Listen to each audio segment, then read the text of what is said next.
lot of bad things are happening, right? And that's the reason why there's a mass exodus of people out of Europe. Many countries clustered together, but all in all, it has similar kind of policies, similar kind of rules. Yes, those passports are good, but when you're moving out, you need an alternate identity.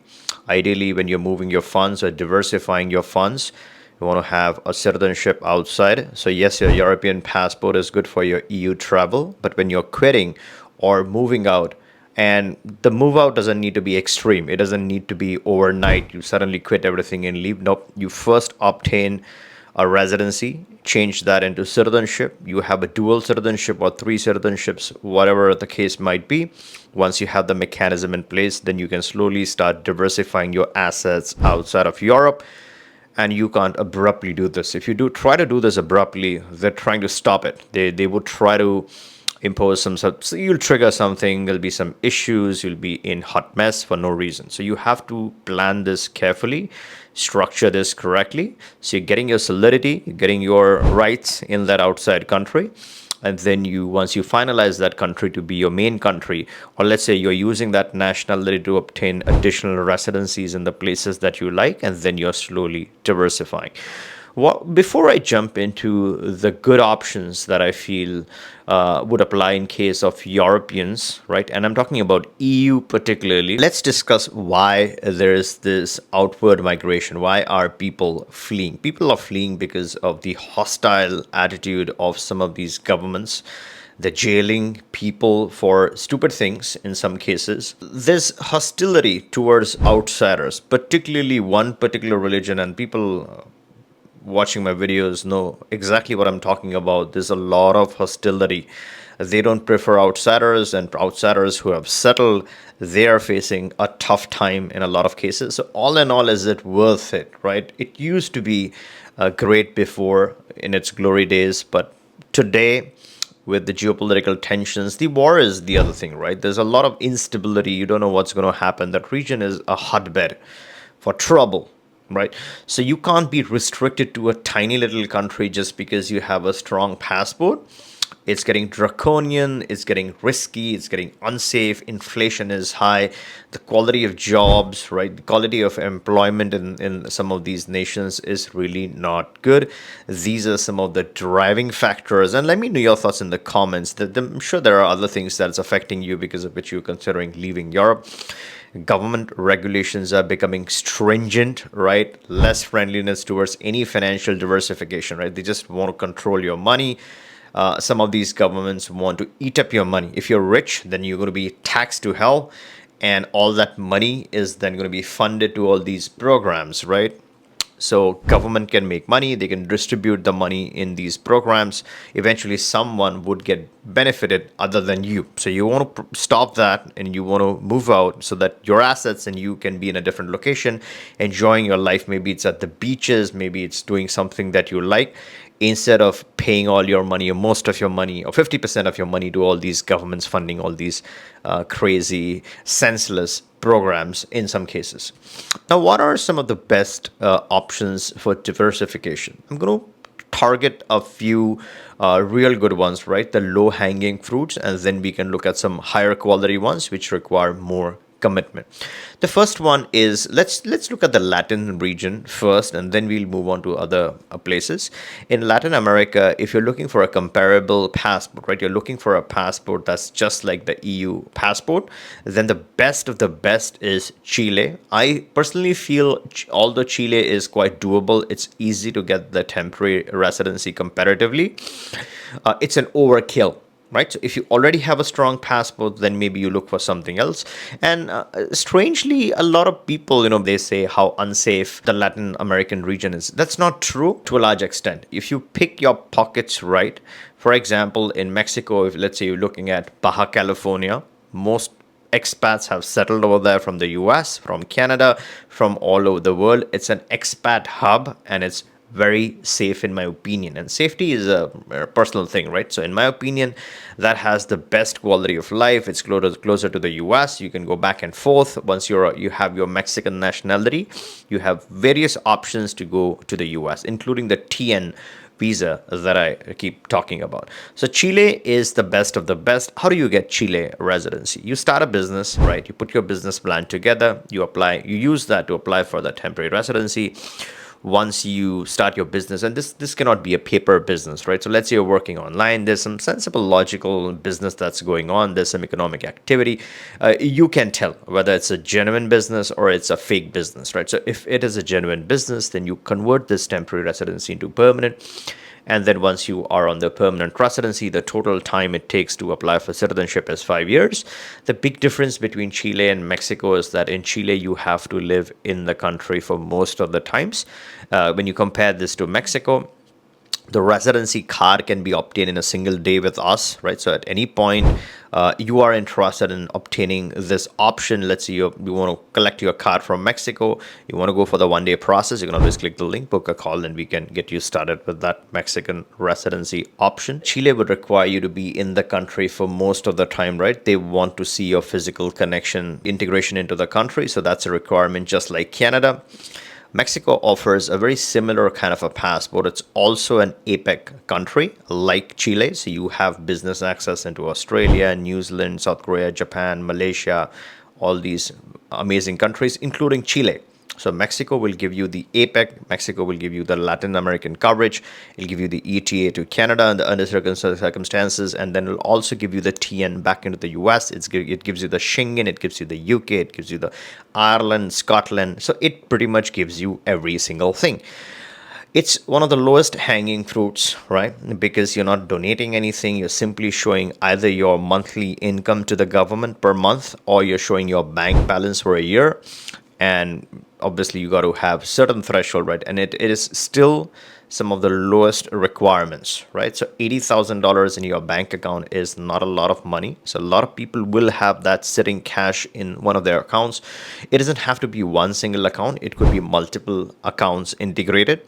The total should come to that $80,000 for that past 1 year. And there's some other instruments that can be shown as well, which could qualify. So once you get this Mexican residency, again, like Chile, it takes 5 years.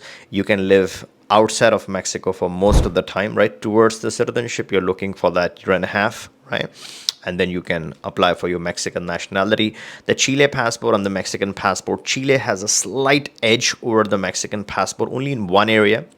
On the Mexican passport, you can still go to the US on TN. On the Chile passport, you can go to the US visa free. You won't get the TN, you'll get the visa free. In my opinion, if you ask me, I think TN is more powerful than the visa free back into the US. So Mexico, hands down, no doubt, is the best option in Latin America. The second, I think, also is useful to have in your portfolio is Paraguay, because Paraguay is a tax optimized solution.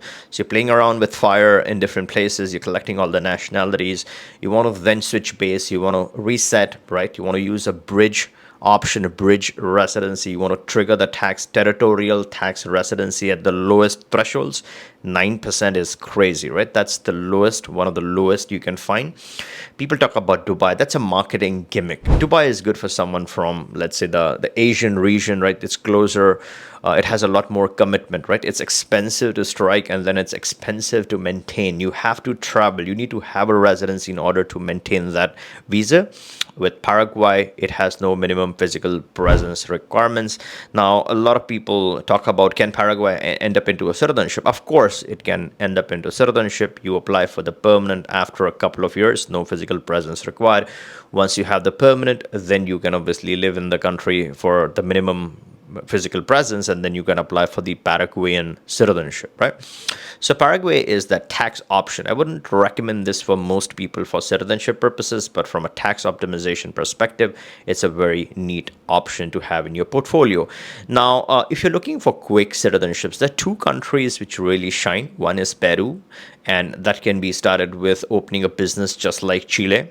right? And then the other one is Dominican Republic. If you're looking for a very solid red strong passport, then Peru shines.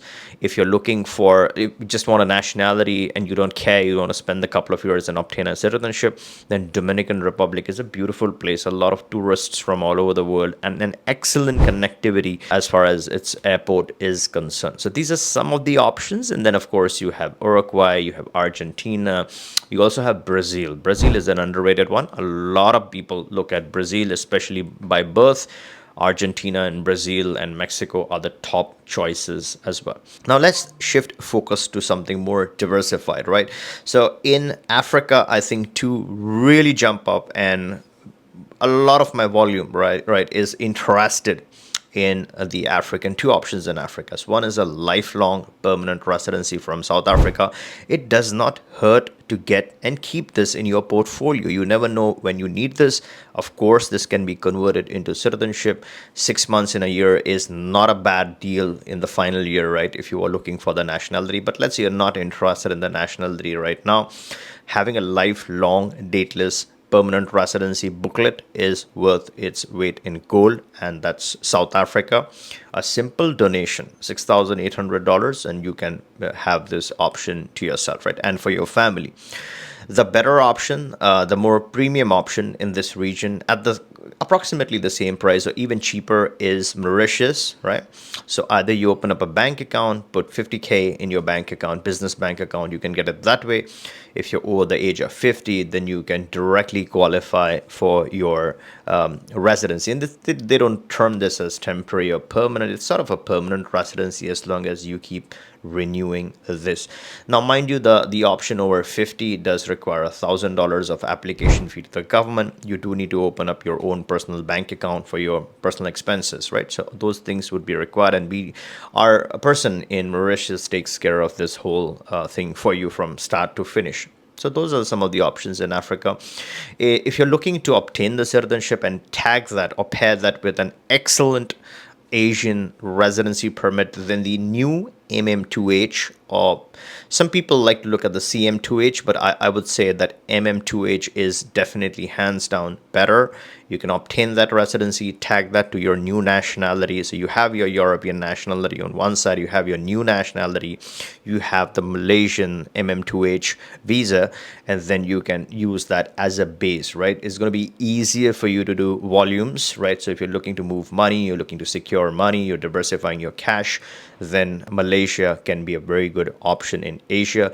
There are some hidden gems in the Caucasus region. One particular country also has an opportunity for citizenship by exception, a very rare known program, but it does function, it does exist, and a lot of people have been able to acquire a non-EU European citizenship through these means. These options are particularly very important, or they're excelling, or they are in demand because of the busted pay for passport scheme options, right? So let's say some of the Caribbean ones, they're really tainted at this point. Whoever sees those passports, some of those passports, is going to instantly flag you at the bank, at the airport. So those are useless options in my opinion, and everyone thinks differently, right? This is not immigration advice, this is my personal opinion. And if you look at some of the other passports, right, Jordan, Egypt, Turkey, those again are in deep chaos, right? Turkey, there's demands that terminate all those citizenship by purchase, they're all illegal. That's what the opposition is talking about. I don't think that's going to materialize, but again, there's a lot of hassle, a lot of chaos, the military requirements for your children. Egypt, again, just dealing with that property in Egypt is going to be a nightmare in my opinion. Of course, you can look at it if you want to invest in that region, but just if you're looking for a passport or a nationality, the other ones are under the radar, much faster, much cheaper, and more sensible and logical. Now, if you haven't subscribed to the channel, make sure to turn on the bell notification and subscribe, because here I keep sharing new opportunities, new options, changes, exciting changes, and even the bad changes.